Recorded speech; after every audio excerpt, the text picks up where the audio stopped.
The sun rises early over the Gulf St. Vincent in December. It casts a pale, unforgiving light across the sands of Somerton Beach in Adelaide, Australia. It is a light that usually exposes everything it touches. Yet, on the morning of December 1st, 1948, that light illuminated a mystery so profound that nearly 8 decades of scrutiny have failed to fully penetrate its shadows.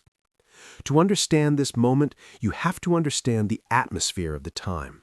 Post-war Adelaide was a city holding its breath, caught between the trauma of World War II and the creeping paranoia of the Cold War. It was a conservative city of churches and orderly streets, a place where neighbors knew one another. But on this morning, a man appeared who seemed to belong to no one. A man who had materialized out of the ether, fully formed, but entirely erased. The discovery didn't begin with a scream, but with simple curiosity. The evening prior, couples strolling the esplanade noticed a figure lying against the sea wall, legs crossed, head slumped. When police arrived the next morning, the man was dead, but the scene was peculiar. He was dressed with jarring neatness for a day at the beach, a white shirt, a red and gray tie, polished shoes. Beside him, placed with deliberate care, was a knitted pullover and a double-breasted coat. But more perplexing than what he was wearing was what was missing. No wallet, no ID card, no loose change, and in a detail that would haunt investigators for decades, all the labels had been meticulously cut from his clothing. The tags that would have identified the maker or the tailor were removed with surgical precision. The body was taken to the Royal Adelaide Hospital. The pathologist, Dr. John Dwyer, found himself staring at a canvas of contradictions. The man was roughly 40 to 45 years old, in peak physical condition, broad shoulders, but hands that showed no signs of manual labor. His calves were high and prominent, a trait often found in ballet dancers or long-distance runners. His toes were wedged into a triangular shape, suggesting years of wearing pointed boots. Internally, however, the man was being destroyed. His spleen was 3 times the normal size. His liver was distended with blood. His stomach was hemorrhaging. Dr. Dwyer found the remains of a pasty consumed hours before death. Despite massive internal congestion suggesting a toxic reaction, no trace of poison was found. Dwyer concluded the death was likely caused by a poison that decomposes rapidly, something like digitalis or strophanthine. These are glycosides that can stop a heart and vanish, leaving no chemical footprint. The man hadn't just died, he had been erased from the inside out. Weeks turned into months. Fingerprints sent to Scotland Yard and the FBI returned nothing. But on January 14, 1949, a crack in the wall of silence appeared. A brown suitcase had been checked in to the Adelaide railway station the day before the body was found.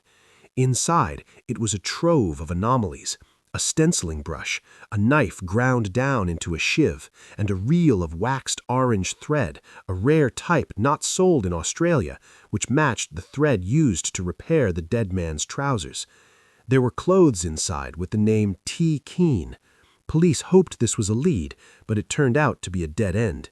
Investigators eventually realized the name was likely left intentionally because it was common enough to lead nowhere. Then, a re-examination of the body yielded a discovery that pushed this case into the realm of literary mystery.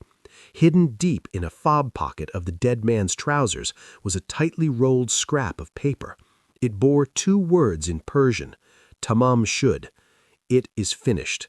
The closing phrase of the Rubaiyat of Omar Khayyam, a book of 12th century poetry about living for the moment and the certainty of death. Police found the specific book this scrap was torn from. On the back cover, visible only under ultraviolet light, was a cipher. 5 lines of disordered capital letters. To this day, despite the efforts of military intelligence and modern supercomputers, this code remains unbroken. But the book held one more clue, a phone number. It belonged to a young nurse named Jessica Thompson, who lived mere minutes from where the body was found. When police showed her a plaster cast of the dead man's face, she appeared visibly shaken, almost terrified. She denied knowing him, yet her reaction suggested a recognition she was afraid to admit. She took her secrets to the grave, leaving behind whispers that her son, who bore a genetic resemblance to the dead man, might have been his child. The cipher, the proximity to the Woomera missile testing facility, the clean death, it all fueled the theory that the Somerton man was a spy, an asset discarded when he became a liability. For decades, this was the prevailing legend. The years drifted into decades. The suitcase was destroyed, the evidence degraded. But in the 21st century, Derek Abbott, a professor at the University of Adelaide, decided to look at the hard science. He believed the key lay in DNA.